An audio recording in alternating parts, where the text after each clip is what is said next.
Good afternoon and welcome, everybody. Glad to see you all here. I'm Amanda Gimbel, Senior Vice President of Strategic Initiatives at Safe Water Network. Before I begin, I want to do a special thank you to the PepsiCo Foundation for co-convening this session. PepsiCo Foundation has been a big supporter of Safe Water Network from our very beginning.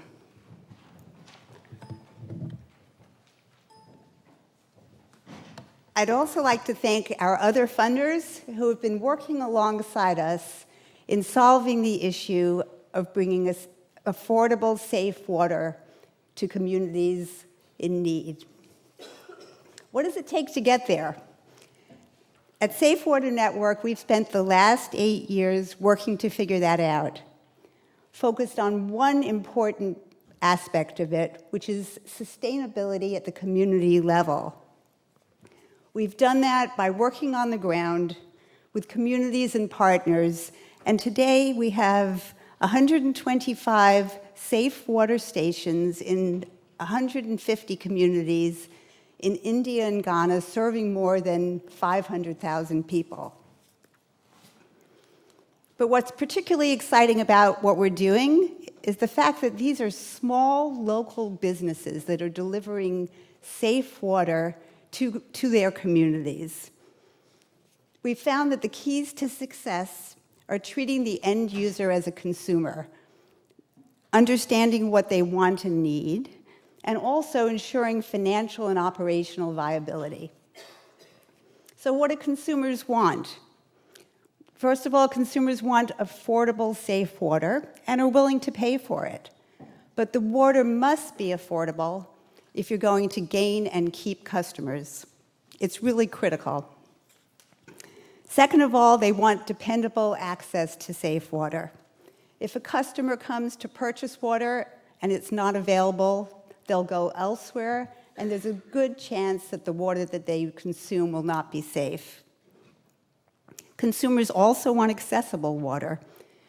At Safe Water Network, we map out logistically each of our stations to make sure that we really maximize convenience and access, because convenience matters perhaps more than anything else. So what does it take to run a business that is financially and operationally sustainable? First of all, a water business needs to cover operating costs, it needs to cover maintenance reserves, and it needs to have the technical capacity to enable the station to keep operating. At Safe Water Network, 80% of our stations are operating profitably, and our systems have less than 5% downtime. Affordable, dependable, accessible, safe, financially and operationally viable. A market-based approach to community water can and is working and can play a complementary role to other solutions, particularly where other solutions are unavailable, insufficient, or not safe. The focus of our panel discussion today builds on what we and others have learned about market-based community water and asks the question, how can we take it to scale? You'll hear from Charles Namako, Safe Water Network's country manager in Ghana, and you'll hear about what we've done in Ghana on the ground, our experience, and where we're going next. Dan Benna, who heads Sustainable Development at PepsiCo, will moderate today's session, and I'll wrap the session with some brief closing remarks. But first, you'll hear from Louis Borston of the Osprey Foundation. So with that, Louis.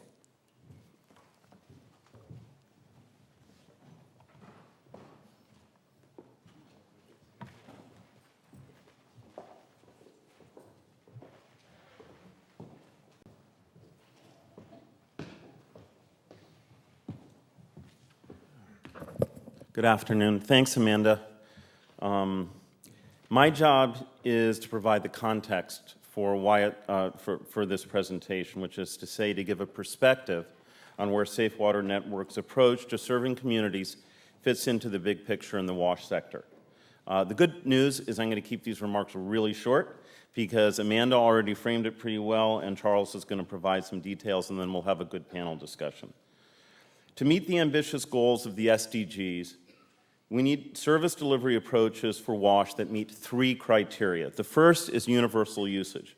Approaches must have the potential to provide water or sanitation services that can be accessed and actually used by people at all income levels in a given area, right down to the base of the pyramid. The second criteria is at scale. Everyone needs to access these services, so the approaches need to be realistically scalable in order to reach large numbers of people. And the third criteria is sustainability. The services need to keep running forever from an operational perspective, which in turn means the environmental, financial, logistical, and other requirements need to be in place over the long run. The challenge, as many of you know, is to do all 3 of these at the same time.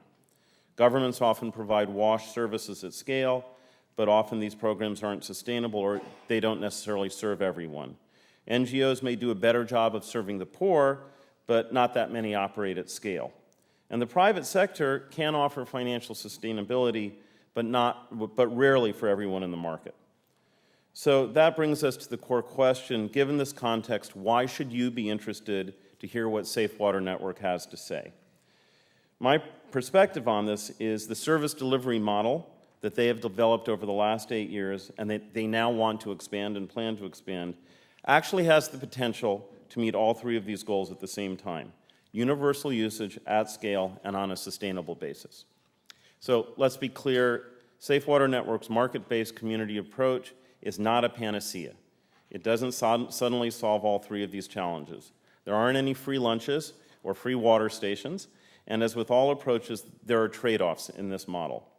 In fact, the essence of the Safe Water model, what I think makes it very interesting, is that it explicitly recognizes the core trade-off between achieving a sustainable service delivery and reaching as many people as possible.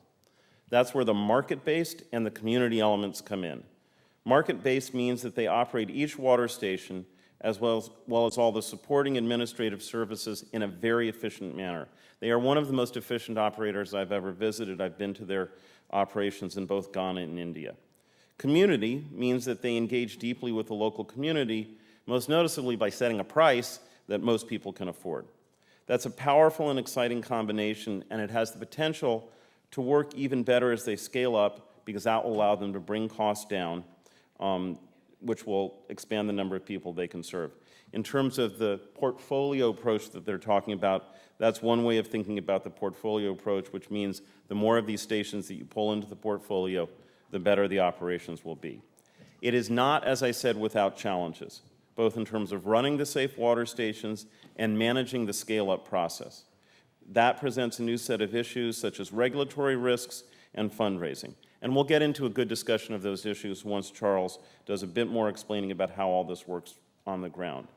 I'm going to take a moment to reference a session this morning, Scaling Up Safe Water Enterprises at the BOP. That was a session that dealt with the same business, which is getting people safe water, although really in terms of household water treatment, so a different model for reaching there. Several of the issues they raised in that session were subsidies, pricing, demand creation. All of those will be covered today, so it's nice every so often to try to tie the sessions together so we have a more coherent discussion. So having provided that context, I now have the privilege of introducing Charles Namako, who is the Director of Africa Initiatives for Safe Water Networks. Before joining Safe Water Network, Charles was CEO of the PepsiCo bottler in Ghana and franchise operation managers for East Africa. He previously worked at McKinsey & Company and holds an MBA from Stanford University. Please join me in welcoming Charles.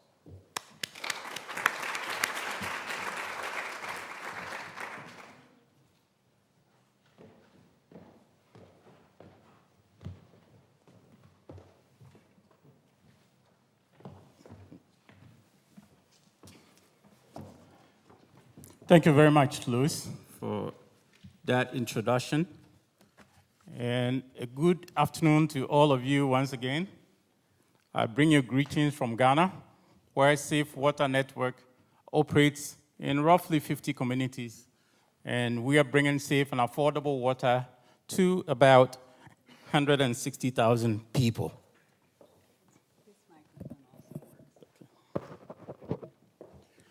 Today, I'm going to be talking about portfolio investment approach to community water systems, achieving sustainable development goals for water. And basically, I'm going to bring you safe water networks experience from Ghana and what we've done with the water stations that we have. Market-based community water solutions is what Safe Water Network provides in Ghana. And what we do is we use a portfolio approach to provide accessible, sustainable water at scale. Therefore, for our agenda today, I'm going to be talking to you about three main areas: our experience with market-based community water in Ghana, portfolio approach, prospects for achieving scale, and finally, the advantages and requirements for a successful portfolio. At Safe Water Network, we specialize in market-based community water solutions. By the way, the photo that you see on the screen is a Google Earth shot of one of the communities that we operate in along the banks of the Lake Volta in Ghana. You can see the lake on the extreme right side of your photo. Before we go into a community, normally the community will approach us for safe water, or we will do our own assessment and decide to go into a certain community. There's a process that we go through to map up a community and to put in a water system for that particular community. First, we perform an assessment to determine a viable location. And when I talk about a viable location, what I mean is that since we're working on a market-based approach, we have to have the market, a population of roughly 2,000 or 2,500 or more. And also a population that has some experience of paying for water. Maybe they've had a borehole before where they were paying as they fetch, because we have challenges with communities that have been getting water free. We've made it work in some of those communities, but it's not as easy as getting into a community that already has some experience with paying for water. Secondly, once we've decided to go into that community, we identify a water source. In this case, this community that you see on your screen, the water source will be the Lake Volta. We identify a water source, and we determine whether that water source can sustain the population that we want to serve, especially in the dry season if you're going for underground water, whether the yield is sufficient enough or good enough to sustain the market. Secondly, we test the raw water. We look at the type of contaminants that might be present, and that would determine the type of technology, that water treatment technology, that we employ in that location. Thirdly, we build the station, the treatment station that is, at a capital cost of roughly $20 per person. $20 per person. If you look at the experience in our sector, the average cost of, or the range for building water stations is anywhere from $30 per person to over $150 per person.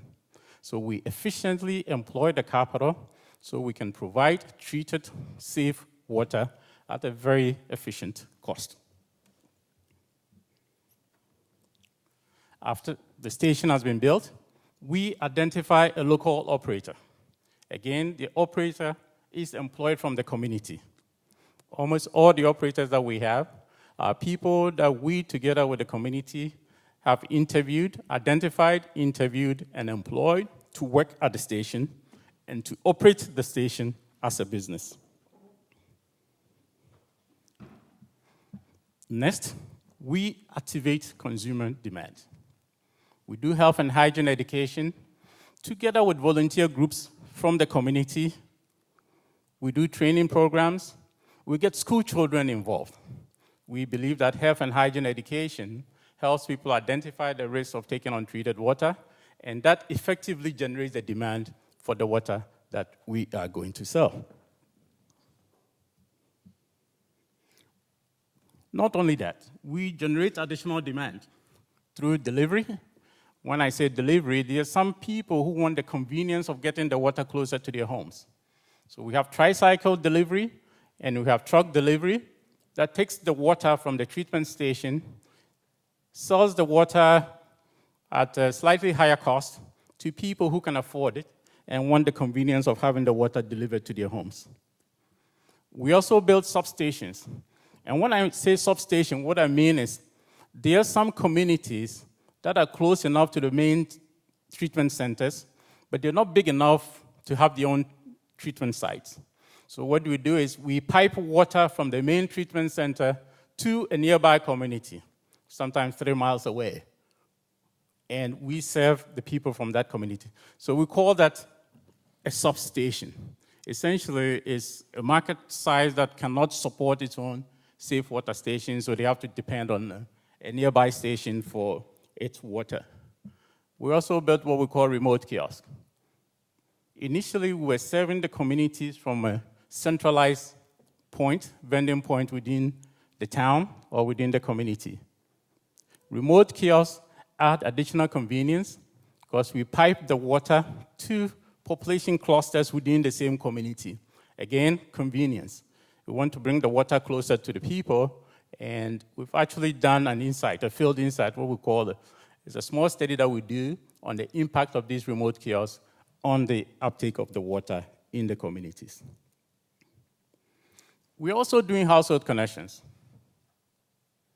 We work in rural communities.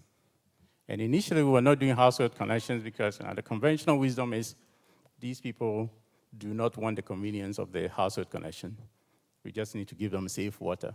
But what we're finding out that there's a lot of demand generated activity around the household connections. People are asking for the household connections. And we've piloted these in several of our communities, and we found out that the use of the water obviously goes up because there's water on demand. And also we can use the revenue from that to subsidize the people and sell at a much lower cost. We sell our water at between 3 to 4 cents for 20 liters, which is very, very affordable. I mean, for most of the people within the communities that we work in, 3 to 4 US cents per 20 liters. That's what we sell our water for. And the revenues from the sales are used to support the site, pay for the operators, pay for the consumables, the electricity, and also pay for the service. If you have to bring in an outside plumber or outside electrician to fix something, and generate money for a maintenance reserve for a rainy day. So essentially, this is the process that we go through to get a water station, market-based water station, established in Ghana. We have demonstrated at the Safe Water Network, we have demonstrated the potential of community water solutions. We have effectively utilized capital. Initially, I talked about the $20 per capital that we use to build the water stations because we right-size the facility. We look at the population, we look at the projected growth in the population, and we set up the appropriate sites with the appropriate technology for that particular location. We also right-size. Convenience is key. I've been talking about that earlier. So we have to site the system right. So it becomes convenience for people and makes it easy for them to access it. We provide safe and treated water for the communities. We test our water at an outside lab once every month, and we post the results at each one of the stations. And our water quality consistently meets the national standards and the relevant WHO drinking water standards. We are meeting demand for affordable and accessible water. we are also delivering at commercially reliability standards. And what do I mean by that? For people to pay for the water and for people to have water when they need it, our stations need to be up and running almost around the clock. People should have the water when they need it. Our downtime, which is a measurement of how the station performs around the clock, our target is less than 5%. That is 5% of the time is when our station should be down. And we are achieving the target. Less than 5%, commercial reliability standards. And the key part is, for these stations to be sustainable over the long term, they need to be financially viable. And our stations are now achieving financial, and also need to be operationally viable, I may say. Now they're achieving financial and operational viability. How have you done that? We have some key performance indicators that we use to guide us as to how we're doing versus the target that we have set for ourselves.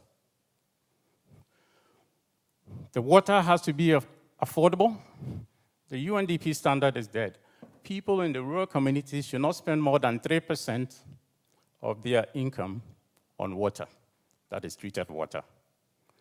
Based on the per capita consumption of the people who live in our communities, and based on the 3 to 4 cent pricing that we're charging, and based on their income levels, our people are spending less than 1%, actually less than 0.5% of their average daily income on treated water, well below the 3% threshold that UNDP has recommended. I already talked about our downtime. Accessible. Our household penetration is target. We've set ourselves target at 75% of the people who live within 500 meters of our water station or our vending station or our substation should be patronizing our services. That is a pretty aggressive target. But we work feverishly on it. We measure it constantly to make sure that we are operating closer to the target. You have 44% on our screen. That is what we're achieving for our entire portfolio in Ghana. But I think the caveat to that is some of these stations are very new. And the household penetration curve sort of goes up with age. As the stations age and communities get more used to it, you find more and more people patronizing the station. So the 44% is for the whole portfolio, some of which are really less than 1 year old. For the stations that are over 3 years old, we're well within the limits of that target. I already talked about the safety of our water. Our quality meets 100% of the time, our quality meets the standards because we put in the appropriate treatment technology. Financially sustainable, I mean, for the stations to keep on operating forever, as I always keep telling people, we should be financially sustainable. And our target is that 90% of our stations should be covering their operating costs. Obviously, we can't have 100% of the stations doing well. There are some stations that no matter how much community-driven demand activation activities we do, the market is simply not there. So we set ourselves a 90% target for stations that should achieve should cover operating costs. So far, again, 55% of our whole portfolio, and that includes the new stations. For the stations that are over 3 years, so far, 100% of them are covering their operating costs and generating some surplus funds for maintenance reserve, and in some cases for capital recovery. This chart here shows our financial it shows our financial sustainability curve and what gives us the confidence that we can achieve it. Based on our experience, at 36% operating profit margin, the station should be able to cover all the expenses and have some money set aside for maintenance reserve. So we are targeting at a minimum a 36% operating margin from our stations. As you can see from this chart, our old stations, the ones that are over 4 years old, we started from a negative operating margin. That means Safe Water Network was subsidizing the operations of these stations. But the new stations that we have, based on the learnings that we've gained and the efficiencies that we've introduced into our operations to make them cost-effective, the new stations are starting off at 17% operating margin. Compare that to the older stations where we started off with the loss. And even the older stations, if you look at the curve, we're getting very close to the 36% operating margin that we set up for ourselves. The older stations are different technologies. The cost of operating were quite different. But as we've learned more about these operations, we've made them more efficient. We've used the learnings to set up these new stations. And as you can see, we're well on our way to achieving the 36% operating margin. That gives us some comfort in terms of covering our operational costs, having some money set aside for maintenance reserve, and also having some money set aside for capital recovery. So what is the opportunity? When I talk about opportunity, it's a market size for community-based water system in Ghana. In Ghana, 40% of the population, that is 10 million people, lack access to safe water. 10 million people lack access to safe water. Based on our market sizing approach, our market sizing exercise, we've identified roughly 3 million people that can be served with the solutions that we are recommending. That's the market-based approach. Of course, there's still millions more, but the millions more can also be served with an approach that could also still be market-based, but may require some subsidies. Okay. The 3 million that we have identified are the people and the communities that can be served without any subsidies, being financially and operationally viable, and there's additional millions more that can be served through other forms of intervention. Our portfolio management approach, I think if I can put it all in a diagram and summarize it for you, is basically divided into 2 buckets. There's a financial aspect of it, and there's the operational aspect of it. The financial aspect is we pull together investments from diverse sources of funders, public funders, private sector funders, philanthropists, and other donors. And we efficiently manage these funds, pool them together to bring water systems to these communities. We also take the revenues or the surpluses and put them in a pool that could be used to provide additional water stations for communities. On the operational side, under the portfolio approach, we combine training systems, we can share training facilities, we can share operational support when you run this in a portfolio approach. And all these, what I'm getting to is that you get the economies of scale that helps you to reduce your cost and make the stations financially viable. Another area is procurement, where you do shared procurement and get the benefits of economies of procurement. So we pulled all our stations at the bottom. The blue things are water stations. We pulled all our water stations together, pulled them under a central portfolio management approach, share resources, pool reserves, and make the stations as efficient as possible. There are some benefits to the portfolio management approach. We deliver operational efficiency. We reduce costs through economies of scale, which I've already spoken to you about. We diversify the risk. Because as I mentioned earlier, some stations will be financially sound and be able to cover all their costs. Other stations might not be as financially sound as possible. But we pool all of them together and reduce the risk across the portfolio. We are providing affordable water and safe water, I must say, to populations through cross-subsidization of the stations. And again, we reinvest the capital. When I say we reinvest the capital, some stations are generating surplus, which will go back into a pool that can be reinvested in new systems for new communities.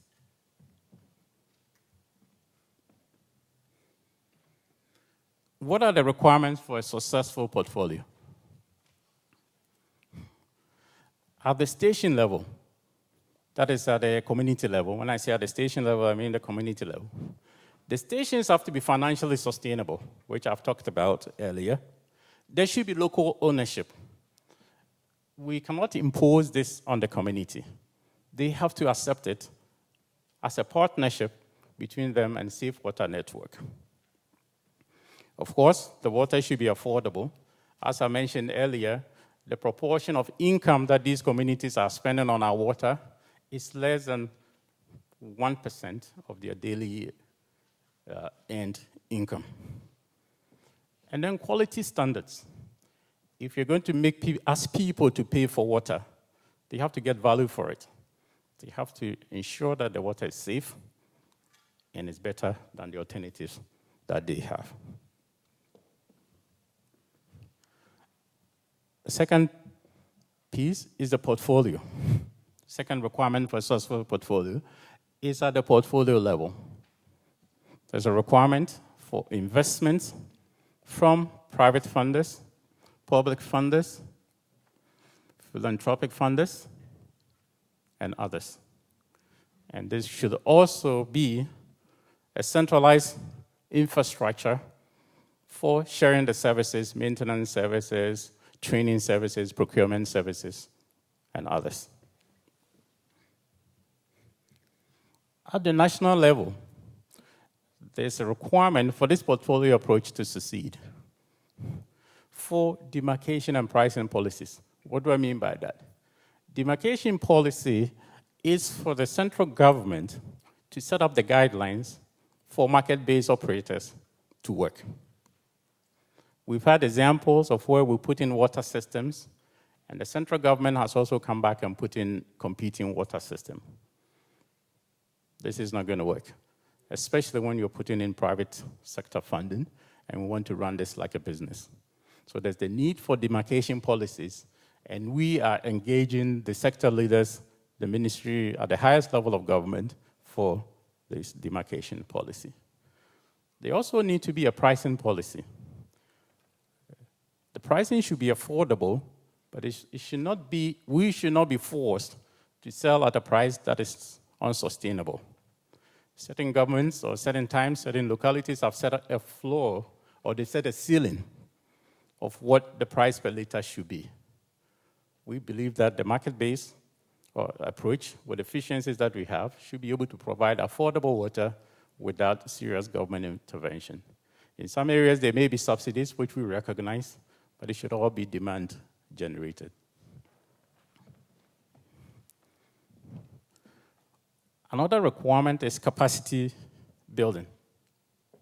Capacity building is training, helping the local entities take over aspects of the management of the stations themselves.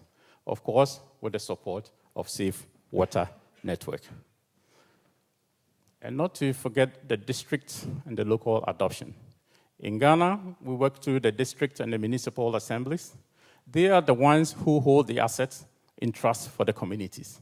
And every location that we go to, we work with these governmental entities and governmental structures to make our stations viable. In summary, to summarize all that I've said the last 10 minutes, market-based community solutions are providing accessible and sustainable safe water to our communities in Ghana. Secondly, a portfolio approach reduces cost and uses capital efficiently. Thirdly, the portfolio approach helps to address the requirements and the requirements and enabling environment, which are key for a successful and scalable portfolio. So for the next steps in Ghana, what are we doing? And that's what I'm going to leave with. We are building 150 stations, 150 water stations to serve 500,000 people. And we're going to apply the portfolio management approach, which has been very successful for us. And this afternoon, I'm inviting all of you here to join us to achieve this stretch target to bring safe and affordable water to our communities in Ghana. Thank you very much.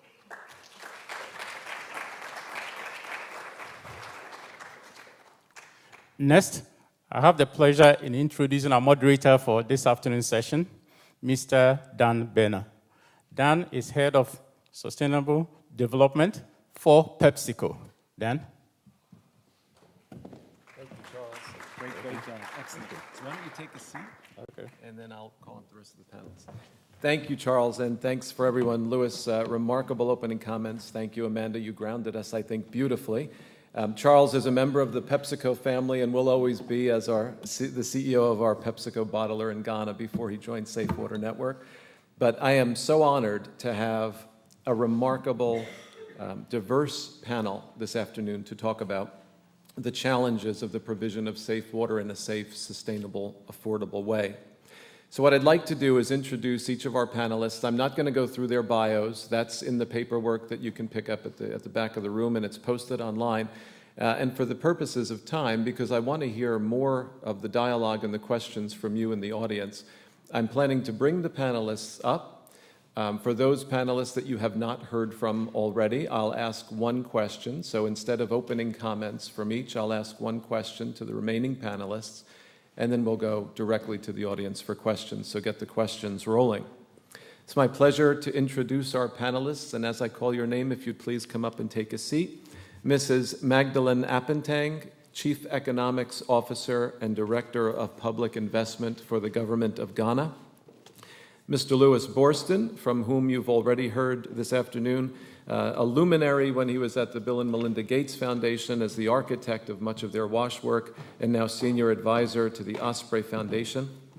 Mr. Adrien Couton, partner with the Dalberg Global Development Advisors, understanding the nexus between the public sector's role in advancing sustainable development. Mr. Patrick Moriarty, CEO of IRC, ultimately a catalyst for change, doing whatever it takes at the policy level, at the on-the-ground implementation level, to make sure that change for the better happens. And of course, Charles Namako, from whom you've heard earlier. Before I ask the panelists to address a question, I wanted to just give a bit of context from PepsiCo and the PepsiCo Foundation's perspective about the Safe Water Network. We were an inaugural partner of the Safe Water Network 8 or 9 years ago, and we have had the good fortune of watching this evolution, which has been an explosive evolution. They went from a very slow, very careful, very thoughtful start, understanding the components that were necessary to start that ultimate road to scale, that elusive word scale that I'm not sure everyone quite completely understands yet. But if you believe that replication is a very important first step on that road to scale, I would say that opening 125 water stations in 150 communities over 8 years, which is between 1 and 2 per month, is a great demonstration of that replication. So I think we're on the way. We're at the beginnings of a model, the portfolio approach, that may be one of the models that will prove successful going forward. It was no mistake when you heard Amanda talk about her opening remarks about safety, sufficiency or affordability, availability. They obviously align very well with the UN Human Right to Water framework. And the really exciting part is they started this journey before the UN General Assembly formally ratified that. So the way I like to think of this is it was a very organic evolution. They started to understand at the community level what was important and what was necessary for sustainability. And oh, by the way, it just happens to beautifully align with the elements of human right to water and with much of the content of Goal 6 of the Sustainable Development Goals. But before I turn to Mrs. Appentang, I just wanted to share one really interesting story, and it was a great learning. And in some ways, it's something that I think everyone involved in the water sector at the community level needs to understand. You know, as PepsiCo, I like to think that we understand consumer insights. And we can tell you virtually anywhere in the world what a 25-year-old male with a beard and gray hair likes to drink and likes to eat, because we understand consumer insights. What we did not understand at all was the insights and the needs at people at and near the base of the pyramid for things like the provision of water and sanitation. And the Safe Water Network was actually our first lesson, and Ghana was the first geography. And I'll never forget when the Safe Water Network built, I think it was the first station in Ghana. The water was perfectly clear, perfectly pure, perfectly safe, and no one wanted to drink it. And we could not for the life of us understand, why aren't you drinking something that you know is safer, that you know is better for you? Well, we had the epiphany with Johns Hopkins at the time, School of Public Health, to go on the ground, simple, ask the people why they weren't drinking it. That was an epiphany 8 or 9 years ago, right? Now it's sort of commonplace to understand community needs. Back then, we very egotistically thought that if you give someone safe water, they magically would understand the value of it. But when we asked them, they said, we don't like the smell. It was the smell of residual chlorine that they were not used to, that in fact was making the water safer microbiologically. But that was the spark that really said, you need to embed yourselves in the community. You need to understand what their needs are, what the drivers are for what it is they want and what it is they need.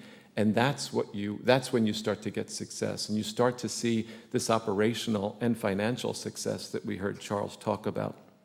So I mentioned the human right to water, and since we have the good fortune of having a high-level government representative with us here on the panel, Mrs. Appentang, I wanted to ask you a question that deals with the integration of the role of the public sector and the private sector, specifically with regard to the provision of safe water and perhaps in the framework of human right to water. How do you see the portfolio approach that the Safe Water Network is advancing so well, essentially aligning with the needs of the government of Ghana, both short and long term, and specifically filling the needs of the peri-urban and rural populations there? Yeah, thank you very much, Dan. You know, there is diversity, as you have already mentioned, and government is very much aware of that. Government traditionally has been the provider of all infrastructural services, including water. And I keep on saying in Ghana, our parlance is water is life. And if you have water, you have life. So water is very key in everything that we do. Government has invested heavily in water resources, in providing water to both the rural areas and to the peri-urban areas. Unfortunately, as we launch into a middle-income country status, we no longer have access to the kind of concessional funding that we expect. And this therefore means that we need to engage the services of the private sector interactively and in all forms to ensure that they can actually assist government in providing some of the necessities that we need, basically water service, especially to our rural areas. And I'm very excited about the Safe Water Network work that is going on in the various rural areas. And very often we have the notion that the rural folks cannot even afford to pay. Actually, when they do understand that they really need to pay to get a service done, they really do need pay. And I think Safe Water has actually told us, practically what happens with their portfolio that they are developing.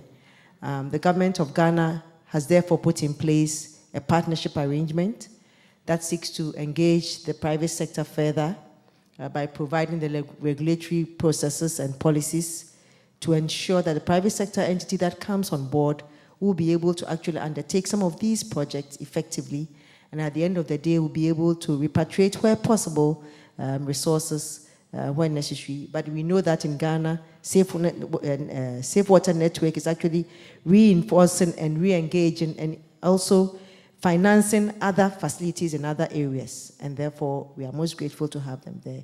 And the government is ready to assist such entities. Thank you, Mrs. Appentang. I think it's such a critical point, and it's been the discussion of many panels this week, is this tension between the roles of the private sector and the public sector. And I think everyone agrees that the primary obligation of respecting, protecting, and fulfilling the human right to water and all human rights lies with the government. But it doesn't mean that the government has to do that alone. And in fact, I think we're seeing more and more that these innovative partnerships and diverse partnerships will end up being the solutions to ultimately this universality of water and sanitation as a human right. Let me turn to Patrick. Patrick, you are with IRC. One of their signature initiatives is the Triple S initiative. And I'm wondering if you can first share with the audience a bit about the Triple S initiative and then particularly frame it in the lens of the provision of safe water and what the portfolio approach is bringing and what you might be able to teach Safe Water Network about that.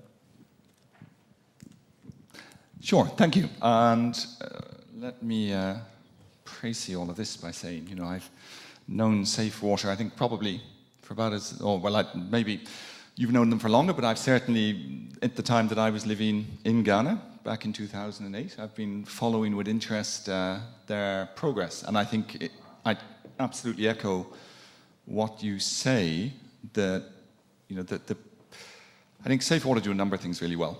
They're incredibly transparent, they're incredibly meticulous, and they've managed to scale from 6 to 150. Yeah. What really impressed me reading this was, you know, I remember when they first came and, you know, having quite some arguments as IRC with them, basically because I think your price point then was about 10 cents per 20 litre, which was roughly 3 times the rural water tariff as it was being practiced by community water and sanitation, which made it $5 per meter cubed, which made it about 5 times the urban tariff. And, you know, and at that point, I think, and I know there have been all sorts of changes, you know, there was an aim to run some sort of for-profit off it, which I felt, particularly given that it was using social capital for the capital investment, was debatable. So it's fantastic. I mean, I think the proof of the hard work and that meticulous attention to detail and that sticking with it over time and working through the detail is what you see today. The replication, absolutely, and the reduction in unit cost. The Triple S initiative that you talked about, it was Sustainable Services at Scale. It's now just formally ended.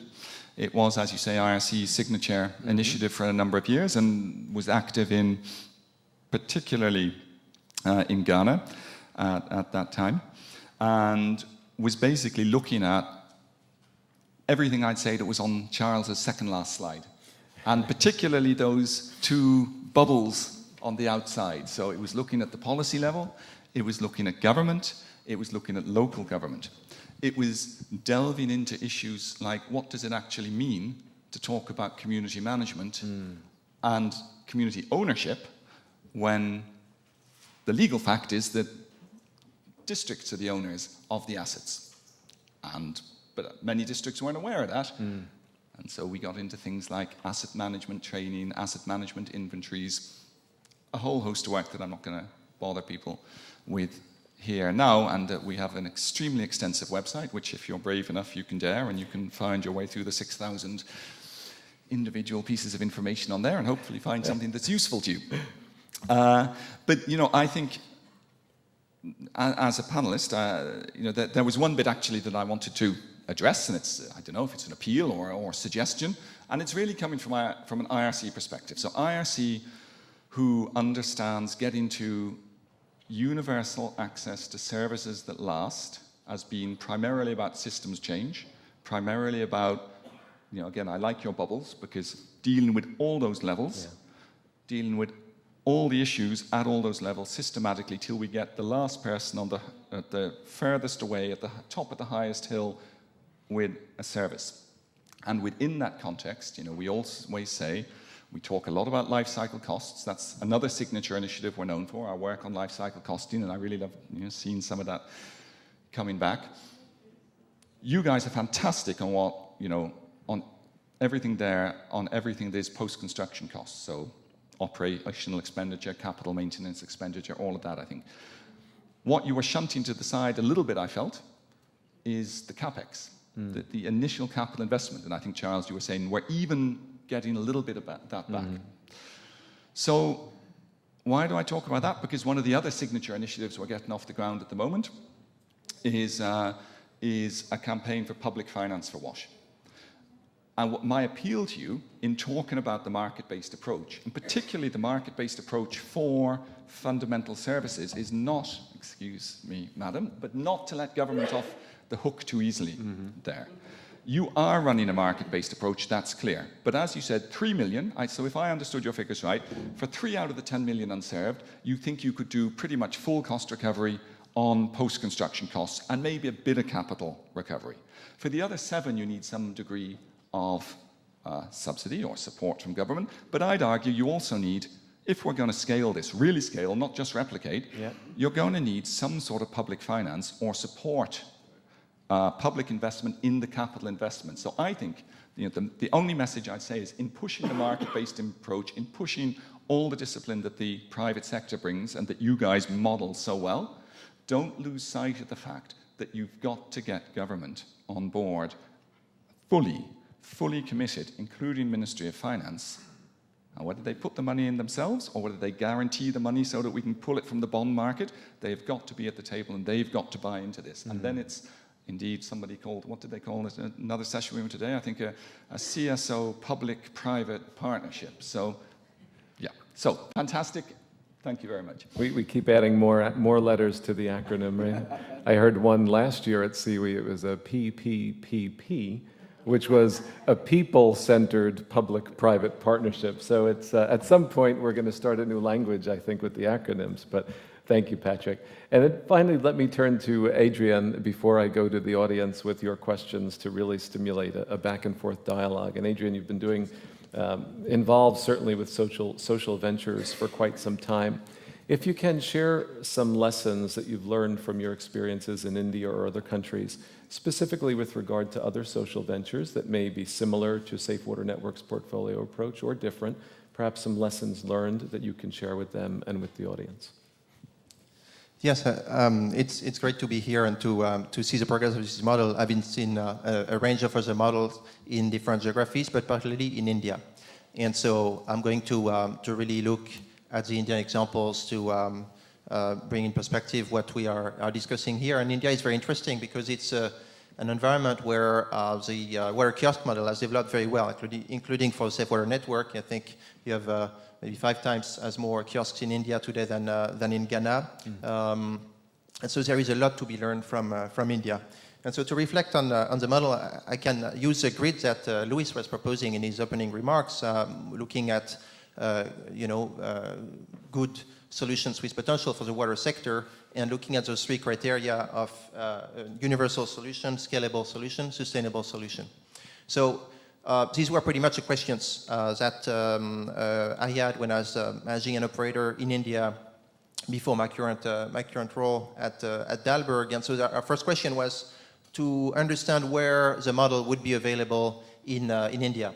And it is very difficult to assess the market potential for this model. I think there is a clear application, and in India, it's really where it started, which was where you have chemical contamination. For example, fluoride contamination is very difficult to treat at the household level, and so a community solution is a logical way to go.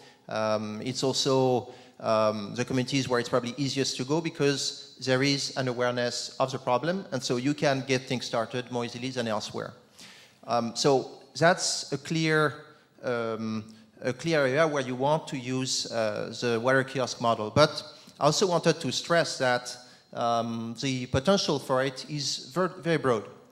Very often we had the question in India of the coordination with the government. This concern that you might start rolling out water kiosk in a location and then have government piped water services extended, and then be stranded with a water kiosk that would no longer be useful. And I think it's not exactly accurate because the fact is you do have piped water services in a lot of villages in India, but they are in such a poor condition that there is still demand for water that be put in those villages. And so I just want to highlight here the challenge of defining exactly where you could use a water kiosk, but really understand that it is going way beyond remote rural communities. It can really be relevant in poor urban communities, peri-urban communities, or in large villages for India, i.e. in cities, with pipe water networks. So that's the first point. On the viability of the model, challenge we saw in India was the challenge of cherry picking. It was a slightly different model where we were operating as a social venture, and what we saw was a very broad range in the profitability of the centers. So some work really well. You have a great relationship with the communities. It clicks right away, and so you have a very high adoption rate. You have a very high support. You manage to find an enlightened community leader who sees the value of what you are doing and really backs it. And in some other areas, it doesn't work that way. Maybe it started that way, and then the leader changes, and you end up in a very different situation.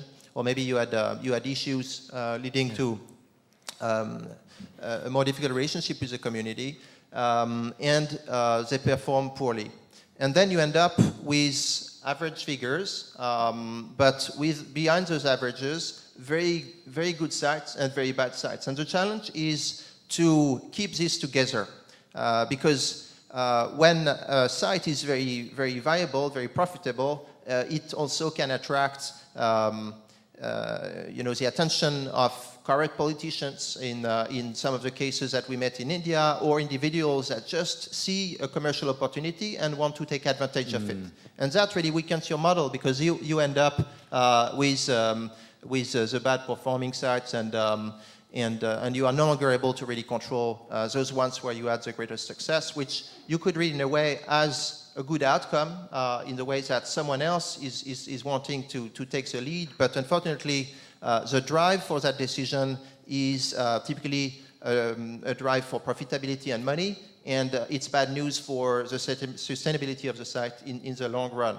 And I wanted to connect that point to the model that is used. Patrick was talking about making sure the public sector remains involved in the financing of those sites, and this issue of cherry picking can also affect the way PPP contracts are developed. For example, in the north of India, in Punjab, where the PPP model has been rolled out, there is certainly an awareness of some officials of the viability of different areas. A dense area is much more likely to succeed than a low-density area. And so in the way PPPs are designed, they really can be openings for some players driven by short-term profit to come in. And so even an involvement of the public sector really needs to take into account that concern for offering a fair deal, a fair involvement to the private sector. And then the third point around the sustainability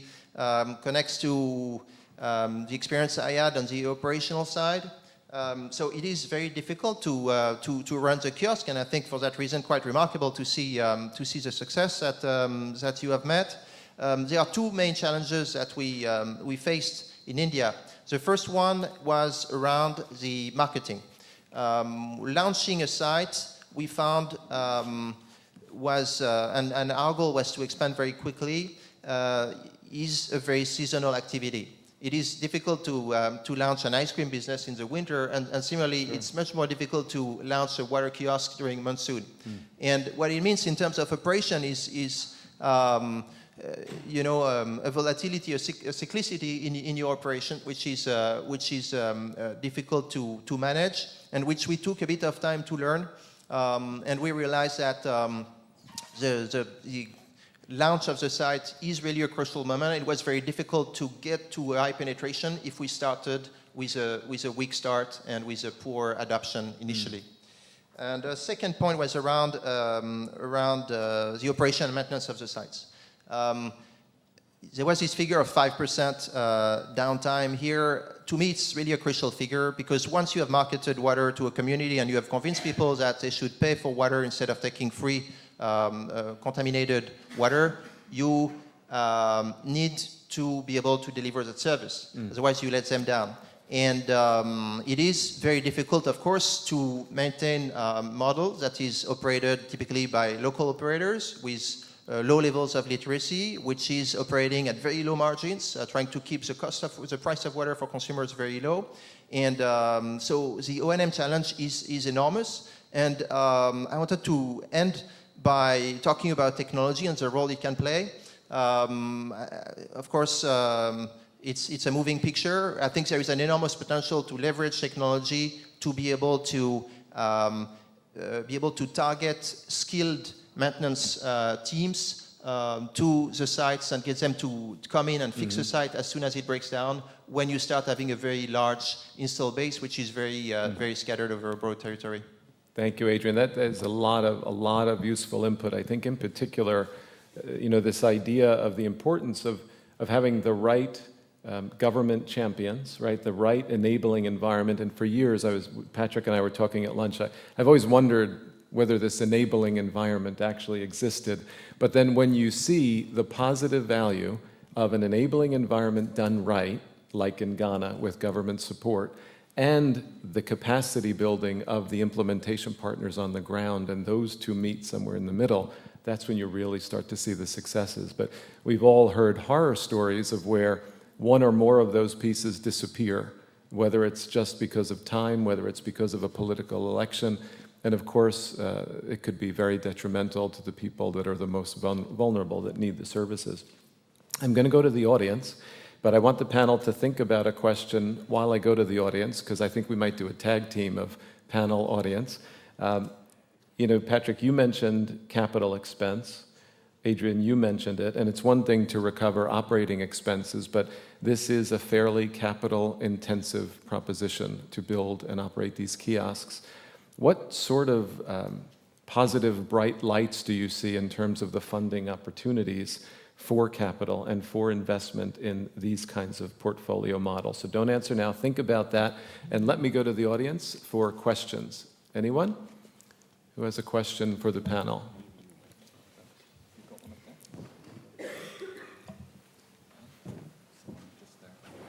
Yep, the microphone. Yeah. Please announce your name and your affiliation. My name is Mawena Dote from Maple Consult, Ghana.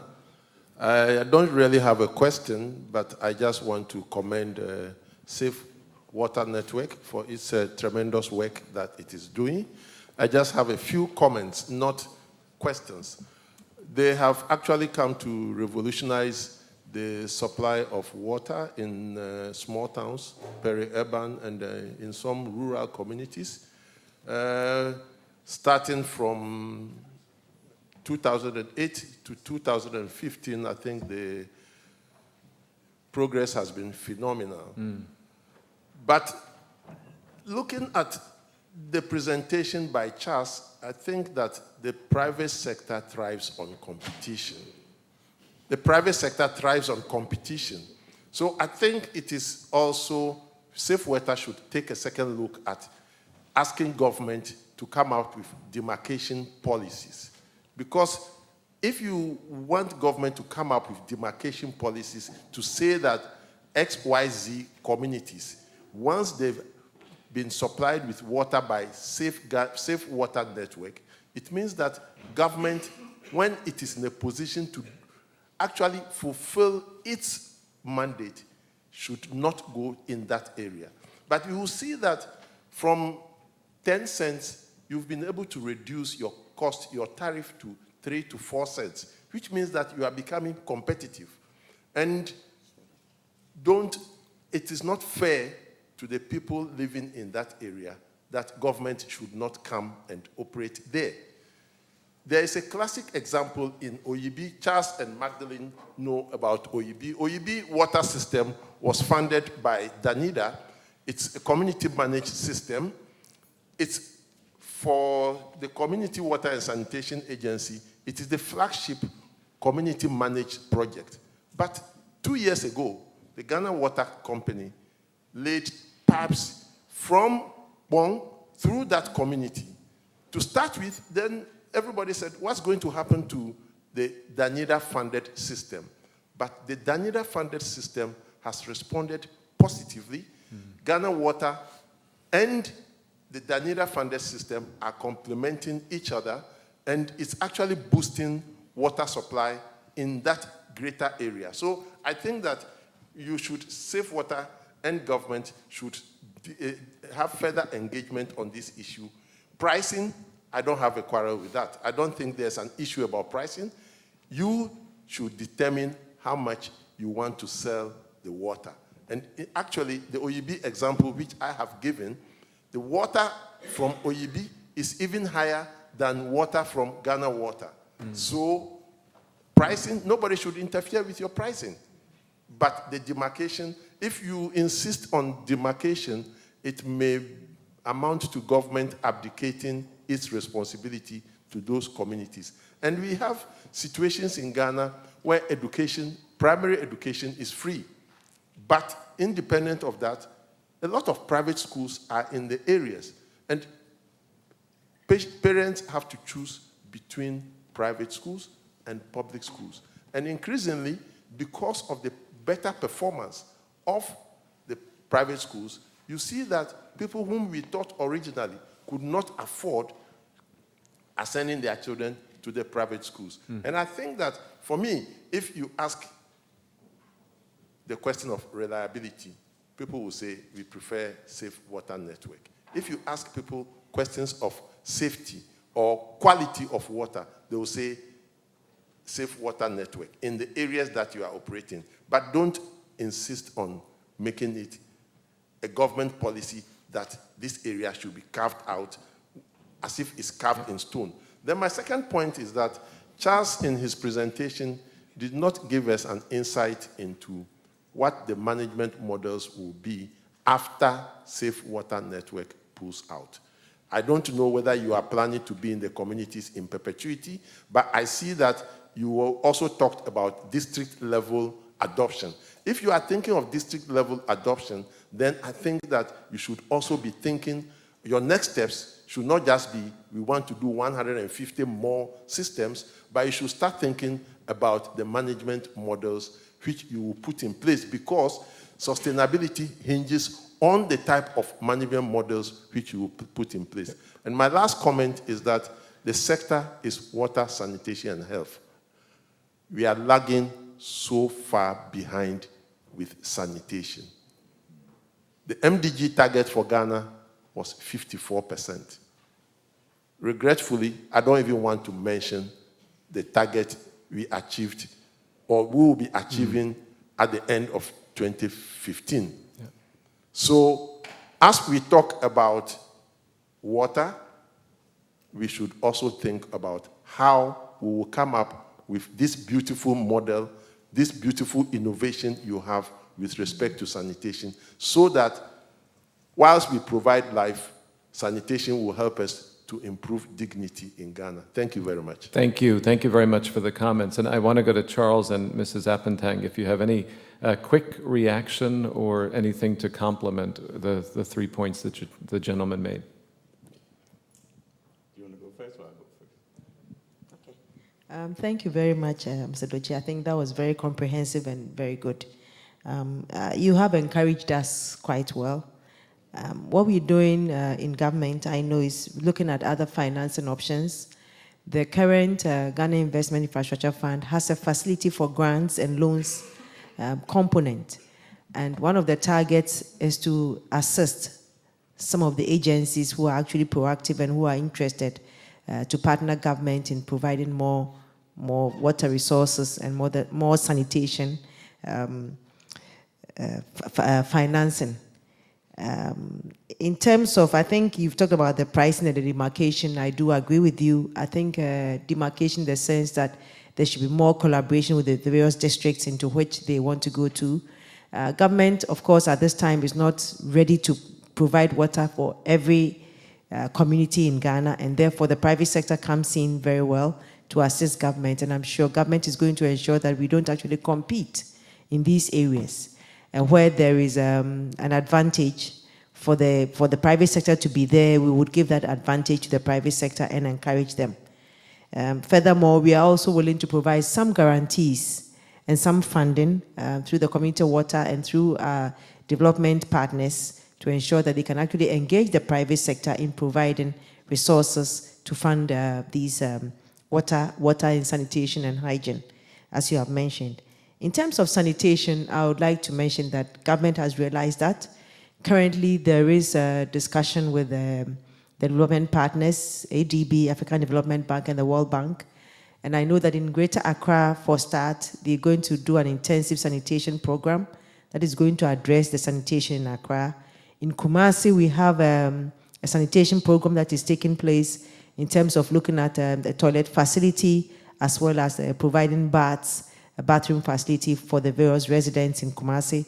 And you'll be surprised that about 40% of the residents in core Kumasi, that is the second city in Accra, actually visit these sanitation areas for the bathrooms and for toilets in the city. And therefore, it is a very, very, dear problem for government that we are trying to tackle. And already we have, the Kumasi Metropolitan Authority has commissioned a feasibility study that has been undertaken in the Kumasi Metropolis. And we are going ahead to actually source funding. We've got the private sector who are interested to take over. And then the World Bank's outward-based aid is also assisting, where we get the private sector to actually fund the program, the project, and then they are paid, reimbursed, once they have funded the project. So there are some activities that are taking place in terms of sanitation as well, albeit maybe a bit slow.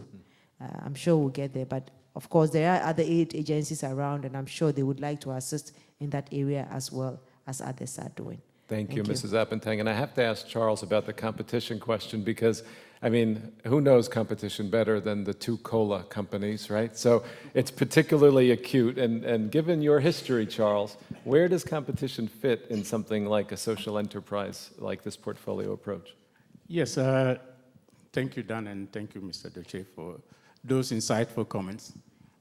Your first sentence was that we should not be afraid of competition. We are not afraid of competition. In certain areas, for example, in the peri-urban areas, actually there are competing water systems, tankers, sachet water, in some cases government provided infrastructure that are there. But what we mean is, in some of these communities, you have a community of 2,000 people or less. There's not much space for two competing water systems. I think it leads to duplication of capital. And in such instances, that is where we are dialoguing with government.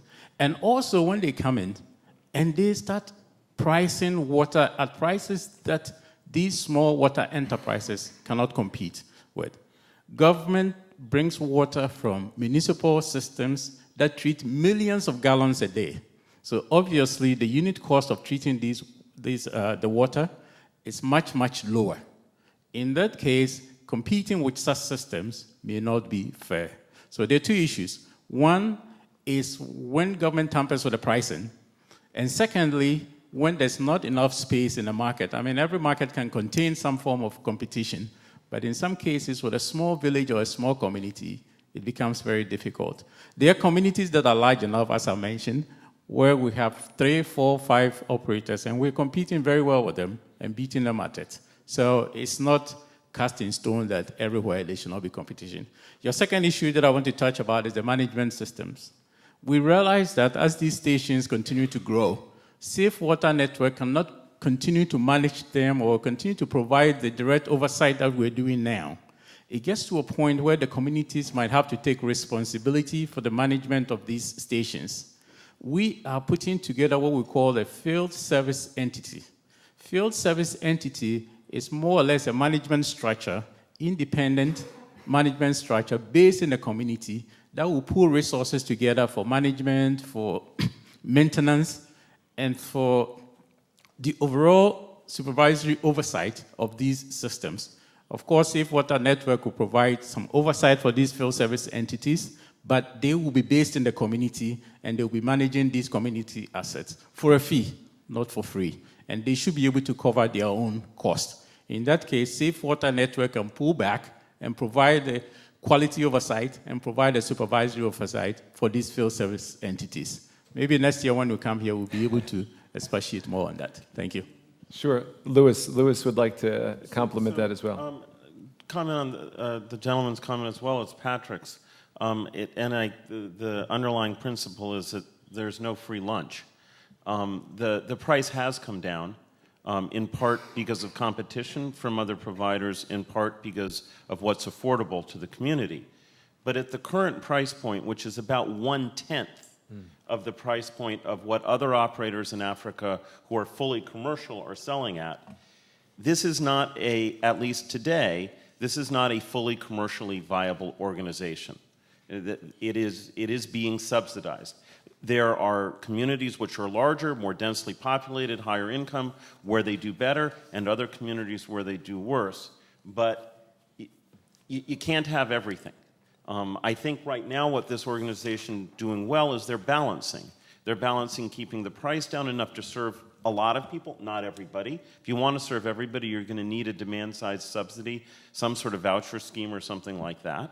And that may be the most efficient way to do it. But this is a very efficient operator. So it's hard for me to imagine that there's somebody out there who's going to provide the same quality of service at this price point. The other point is that there are certain natural, if you want to go to economics, there are certain natural monopoly elements to what they're doing. I have never, I mean, if you look at the models in the US and other places where there are private provisions of public services, you get granted an area to work in. Now, there are controls on you, there are controls on what price point you can do it at, but there is no way, I mean, I used to be a financier, there is no way to get a financier in to say, we're going to finance something, it's a long-lived asset, it's going to take us 15 years to repay the capital costs, and oh, by the way, there's a good chance that in 5 years the government's going to come in and eat your lunch. Nobody finances that. So you need to take into account these points if you want to have a realistic chance for growth. Who'd like to respond from the audience to what Louis said? Any comments there? Because I think this idea of economics and funding is really some of the pinch points for the success of these kinds of models. Any other comments or questions? Yes, here please. The microphone's on its way. And your name and affiliation, please. Yeah, my name is Stanley Mate. I work with the Ghana Water Company Limited, which has just been mentioned. Yes, I think everything I wanted to say earlier on, I think the gentleman close to you has just made mention of it. And he also corrected some of the facts that my senior colleague after that also talked about. And for me, competition, on the side of competition, I think Safe Water Network should avoid competing with the Ghana Water Company Limited in any way. You should avoid it totally. Yes, because we are regulated by this. We have a PULC that regulates our tariffs. And when it comes to provision of water, we produce water in large quantities, and we have development plans for all our supply areas. So if you want to enter into any of such areas, you need to find out about the development plans by the government entity, which is the Ghana Water Company Limited, so that you avoid competition in future. Because when it so happens, there's no way that Safe Water can compete with the Ghana Water Company Limited. Not in terms of supply, not in terms of quality, not in terms of anything, logistics and everything. So the best would be to avoid it. And then, but Safe Water Network is doing a very good work. But the thing is, go to the right places, and then help the people. Then just avoid the competition. That's my point. Thank you. Thank you. Thank you. Any other questions? Yes, in the back there. Thank you. Sarah Trouble from the WBCSD. I had one question for Charles. What do you think will be your challenges once you've reached your 500,000? And then just generally for the Safe Water Network, what are your plans, post the achievement of this goal in Ghana? Where are you going to go? What are the next steps? Thank you. Okay, thank you. I think the challenges, as we talked about, twofold. One is on the management piece, which we are solving through the FSE model. FSE is Field Service Entity. If you have so many stations across the different geography of the country, managing them centrally becomes almost impossible. So you have to have cluster systems and field service entities that can deliver the management systems for these entities. And that is the challenge that we are working on now. Actually, we've started implementing this model in Ghana. We've modeled it out over the last few months. We've made some presentations to our colleagues in New York, and we are piloting it starting from next month in Ghana. Because, as has been said, as we go along, the management of these systems becomes a big challenge. Your second part is, where do we go after 500,000 people? The need is great. As I put up on the chart, the need for market-based water systems is about 3 million, and there's another 7 million that can be served with other types of models. Safe Water Network, our objective is to bring along other partners, use our model, share our model with the sector, and let other partners also take it up and replicate it. We want to be a catalyst for bringing water to a bigger percentage of the people. The 500,000 is what we would do on our own. In addition to that, we share our learnings, we share our methodology, and we share our experiences with the sector. So other players can take it up and replicate it. Thank you. Thank you, Charles. And actually, the hour and a half went really quickly. So this is, unfortunately, we have no more time for questions. I'm going to just summarize very quickly what we heard, and then Amanda is going to come up with some closing comments. We heard about the idea of transforming from beneficiaries of philanthropy to consumers, sustainability, both financial and operational, as being key to the portfolio approach. We heard the elements of human right to water very elegantly incorporated into the model, 80% profitable, less than 5% downtime. Lewis, very simply, yet very impactfully, talked about universal usage at scale, sustainably, all together. Therein lies the rub, right? And he was very clear to point out transparently there's no panacea. This isn't one, but it's one step on the journey. Effective capital utilization is one of the benefits of a portfolio approach. Treated safe water, not just improved water supply, but safe water, meeting the relevant WHO standards and the national standards in Ghana. Cost effectiveness, meeting consumer demand, kind of a new idea of treating them as consumers and meeting the demand. Commercial reliability is key. And then financial and operational sustainability. Points from Adrian, very important points about the sustainability within the enabling environment and the implementing partners, and how those are really very, very clear and very important considerations for any model to be successful. And certainly Mrs. Appentang, representing the voice of government and representing the voice of a very progressive government in the importance of partnerships and the importance of the various roles that everyone can play. Patrick finally talked about the SSS model and the new models at IRC, the idea of being catalysts for change, advancing true sustainable development, and really getting involved in the chain that Adrian mentioned, from on-the-ground implementation for impact all the way up to working with ministers of state to help develop that really critical enabling environment. So with that, I'd like to thank our panelists and thank the Safe Water Network for this opportunity and invite Amanda Gimbel back up for closing comments.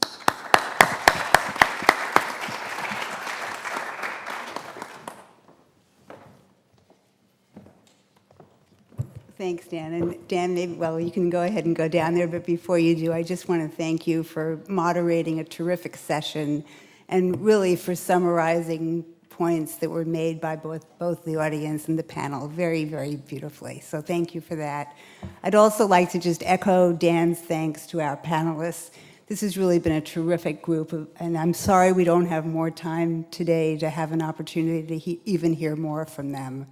I'd also like to thank all of you, and I saw that there were some questions. I'm sorry we didn't get to them all, but appreciate the questions that did come from you and the remarks and the points that you've made. It was a really, truly informative and very important discussion, but the discussion doesn't stop here and doesn't stop here today.